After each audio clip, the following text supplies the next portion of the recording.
दोस्तों, अगर आपके पास 1 एकड़ ज़मीन है और आपकी ये शिकायत है कि खेती से कुछ बचता नहीं है, खेती करना एक घाटे का सौदा है, तो आपकी जो ये सोच है आज इस वीडियो को देखने के बाद निश्चित तौर पर बदलने वाली है। आप 1 एकड़ खेती से पर डे 5,000 रुपये से लेकर 7-8,000 या 10,000 रुपये तक निश्चित तौर पर कमा सकते हो। तो मैं आज आप लोगों को 1 एकड़ खेती का एक ऐसा मॉडल दिखाने जा रहा हूँ जो आज तक आप लोगों ने ना कहीं पे देखा होगा, ना कहीं पे सुना होगा। आपको सिर्फ और सिर्फ ये इसी चैनल के ऊपर इस तरह के वीडियो मिल सकते हैं, क्योंकि हम सटीक और प्रैक्टिकल जानकारी के साथ साथ विश्वास भी दिलाते हैं। नमस्कार दोस्तों, मैं इंद्रपाल यादव स्वागत करता हूं आपका अपने YouTube चैनल देश की जान हमारे किसान चैनल पर। जितने भी किसान भाई हमारे चैनल पर नए आए या जिन किसान भाइयों ने अभी तक चैनल को सब्सक्राइब नहीं किया वो कृपया चैनल सब्सक्राइब कर लीजिए, वीडियो को लाइक और ज़्यादा से ज़्यादा शेयर कीजिए। साथ ही दोस्तों पास वाले बेल आइकन घंटे के निशान को जरूर प्रेस कर लीजिए। हाँ, तो अब बात करते हैं दोस्तों, हमने इस खेत के अंदर किन किन फसलों को इस टाइम पर लगा रखा है, आगे आने वाले 2 या 3 दिन में हम कौन कौन सी फसल और लगाने जा रहे हैं। तो हमने इस खेत के अंदर आधे भाग में, मतलब हमारा जो ये खेत है लगभग 1 एकड़ से ज़्यादा का है, बाकी मैं आप लोगों को 1 एकड़ का मॉडल बताने जा रहा हूँ। तो लगभग आधा एकड़ ज़मीन में हमने फूल गोभी की फसल लगाई हुई। जो ये फूल गोभी है ये हमने 4 दिन पहले लगाई थी। इनका जो पौधा है वो अच्छे से जम चुका है, इनके अंदर नई ऊपर कोपले वो आनी स्टार्ट हो चुकी है। मतलब हमारी जो लगाई हुई पौध थी, जो नर्सरी थी, वो बहुत अच्छे से एकदम सेट हो चुकी है। ये जो फसल है हमारी फूल गोभी की अगेती फूल गोभी है, ये बाजार के अंदर 60 से 65 दिन के बाद स्टार्ट हो जाएगी। मतलब इसके अंदर से अपन हार्वेस्टिंग स्टार्ट कर देंगे। जब ये फसल हमारी बाजार में जाएगी उस टाइम पर अक्सर आप लोगों ने देखा होगा वो टाइम होगा सितंबर का। तो सितंबर अक्टूबर के अंदर जो फूल गोभी के बाजार भाव होते हैं वो 50 रुपये से ऊपर के होते हैं। तो हमने अपने आधे खेत के अंदर इस टाइम पर फूल गोभी लगाई हुई है। तो अब हम बात करते हैं फूल गोभी के अलावा हमने दूसरी फसल कौन सी इस खेत के अंदर लगा रखी। हमने सबसे ज़्यादा इस खेत के अंदर फूल गोभी लगाई। दूसरे नंबर पर हमने रखा है टमाटर को। टमाटर हमने लगाए हुए 4 दिन हो चुके हैं। ये टमाटर भी लगभग 50 दिन के अंदर अपनी हार्वेस्टिंग के लिए तैयार हो जाएगा। मतलब बरसाती सीजन के अंदर जो लगाया हुआ टमाटर जब ये 50 दिन के बाद तैयार होकर बाजार में जाएगा उस टाइम पर दोस्तों आप लोगों को पता होगा टमाटर के जो बाजार भाव है वो ठीक ठाक मिल जाते हैं पूरे साल के अंदर। टमाटर की अगर वैरायटी की मैं आप लोगों को बताऊं तो सैमिनिस का अभिलाष वैरायटी में बरसात के सीजन में लगाता हूं और अब की बार भी वही वैरायटी लगाई है। अब बात करेंगे हमने तीसरे नंबर पर किस फसल को इस खेत के अंदर प्राथमिकता पर रखा है। टमाटर के बाद हमने जो तीसरी फसल लगाई है वो है हरी मिर्ची की फसल। जुलाई के अंदर जब भी हरी मिर्ची की फसल लगाते हैं और ये जब फसल तैयार होकर लगभग 2 महीने के बाद बाजार में जाती है उस टाइम पर हरी मिर्ची के जो रेट है वो भी पूरे साल के अंदर सबसे ज़्यादा मिलते हैं। बाकी हरी मिर्ची के अंदर इस टाइम पर मतलब बरसात के सीजन में कुछ चैलेंज जरूर होते हैं। इसके अंदर थोड़ी स्प्रिंग शेड्यूल है वो लगातार जारी रखनी पड़ती है। दोस्तों, हमने इस खेत के अंदर फूल गोभी की बुआई कर ली है, टमाटर की बुआई कर ली है, मिर्ची की बुआई कर ली है।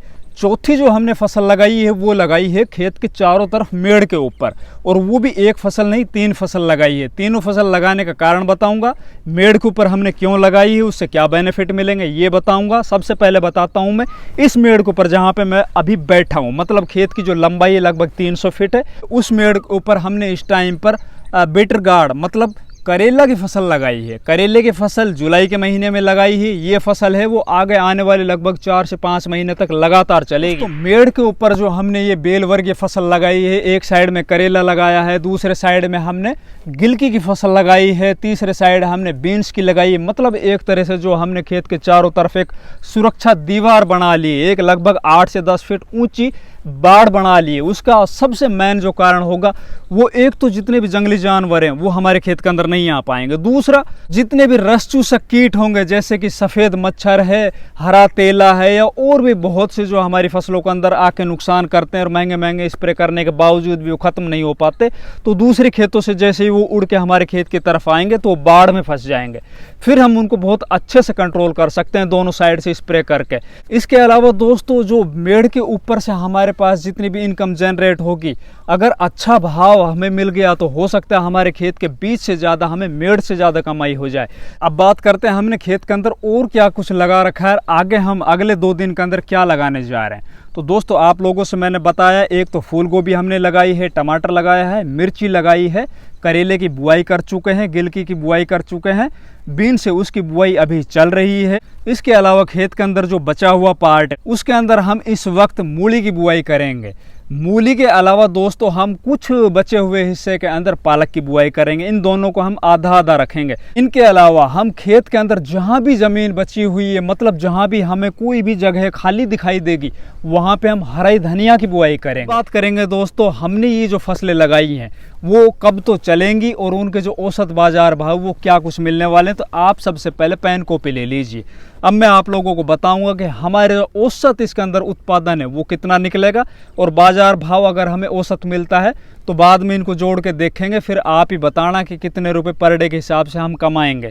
ये हम हर साल करते हैं, आप लोगों के सामने हम पहले बार लेकर आए हैं। अपन बात करेंगे सबसे पहले गोभी की, क्योंकि हमने इस खेत के अंदर सबसे बड़े एरिया के अंदर गोभी की फसल लगा रखी है। मैं आप लोगों को 1 महीने का हिसाब बताऊंगा। 1 महीने के अंदर आप लोगों को पता है कि शुरुआत में गोभी वो थोड़ा कम अपना प्रोडक्शन देगी, उसके बाद गोभी वो बहुत ज़्यादा प्रोडक्शन देगी। बाकी अपन शुरुआत से एक औसत उत्पादन लेके चलते हैं। हम अगर 100 किलो गोभी पर डे बाजार के अंदर लेके जाते हैं, जो बिल्कुल बड़ी आसानी से हम ले जा सकते हैं। गोभी के जो रेट हैं वो हम ना ज़्यादा ना कम एक औसत रखते हैं, मतलब 25 रुपये किलो। वैसे मैं आप लोगों को बता देता हूँ, जैसे ही ये गोभी बाजार के अंदर जाएगी उस टाइम पर इसके जो रेट है वो 50 रुपये से ऊपर मिलेंगे। लगभग मैं आप लोगों को हर सालों का ट्रेंड बता रहा हूँ, अब की बार भी वही होने जा रहा है।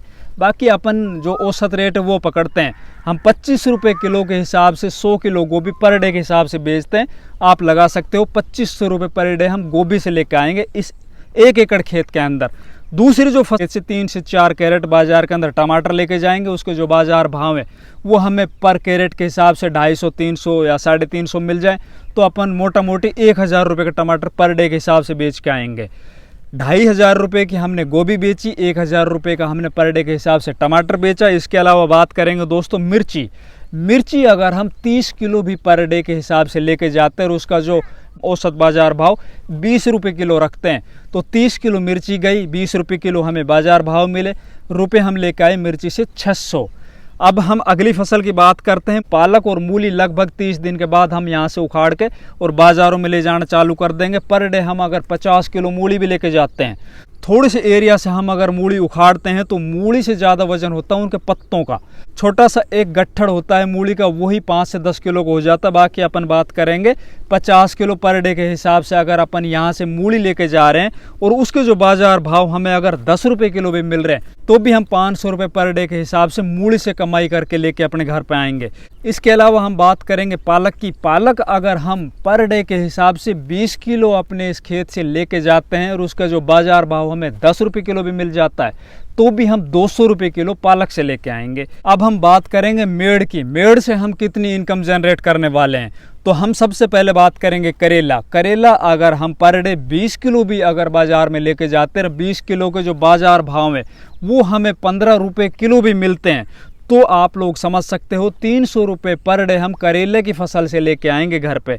इसके अलावा दूसरी जो मेड़ है उसके ऊपर हमने गिलकी लगा रखी। गिलकी अगर हम ना ज़्यादा ना कम अगर 30 किलो गिलकी भी हम पर डे लेके जाते हैं या फिर 20 किलो गिलकी भी हम पर डे लेके जाते हैं और उसके जो बाजार भाव हमें 10 रुपये किलो के भी मिलते हैं, तो भी आप समझ सकते हो हम 200 रुपये गिलकी से लेके आएंगे। इसके अलावा दोस्तों बात करेंगे हम जो तीसरे मेड़ के ऊपर हमने फसल लगा रखी है वो अगर हम 5 किलो भी लेके जाएंगे और 5 किलो के जो रेट है वो 20 रुपये किलो से भी मिल जाएंगे। जो हमने बीन्स लगाई तो हम 100 रुपये की बीन्स भी बेच के आते हैं। तो इस तरह से दोस्तों हम अपने 1 एकड़ से जो भी सब्जी वर्गीय फसल है हम बाजार के अंदर लेके जाएंगे। आप लोगों से मैंने औसत उत्पादन बताया है कि हम कम से कम इतना उत्पादन तो पर डे आसानी से मंडी के अंदर ले जा सकते हैं और जो बाजार भाव बताएं वो भी बिल्कुल औसत बाजार भाव बताएं। अगर आप इस तरह से अपने खेतों के अंदर 1 एकड़ का मॉडल अपनाते हो, चाहे आप जो मैंने इस खेत के अंदर फसलें लगा रखी इनके अंदर आप चेंजिंग भी कर सकते हो। जिस तरह से मैंने गोभी लगाई आप भिंडी लगा सकते हो, जहाँ पे मैंने मिर्ची लगाई वहाँ पे आप बैंगन की फसल लगा सकते हो। बैंगन के अलावा आप कोई और फसल लगा सकते हो। बहुत सी फसलें बेल वर्गीय फसलों के अंदर जहाँ पे मैंने करेला को प्राथमिकता दी, आप लौकी को प्राथमिकता दे सकते हो, खीरा को प्राथमिकता दे सकते हो। इसके अलावा जहाँ पे मैंने हरी मिर्ची लगाई वहाँ पे आप शिमला मिर्ची लगा सकते हो। इस तरह से अगर आप अपने 1 एकड़ खेत के अंदर खेत के चारों कोणों को अगर आप कंज्यूम करोगे, खेत के चारों कोणों से अगर आप उत्पादन लोगे तो आप निश्चित तौर पर 5,000 क्या 5,000 रुपये से ज़्यादा भी कमा सकते हो। अगर आप लोगों को हमारा ये खेती का मॉडल अच्छा लगा, हमारी ये वीडियो अच्छी लगी, तो कृपया इस वीडियो को लाइक कीजिए, चैनल को सब्सक्राइब कीजिए, साथ ही इस वीडियो को शेयर कीजिए। धन्यवाद।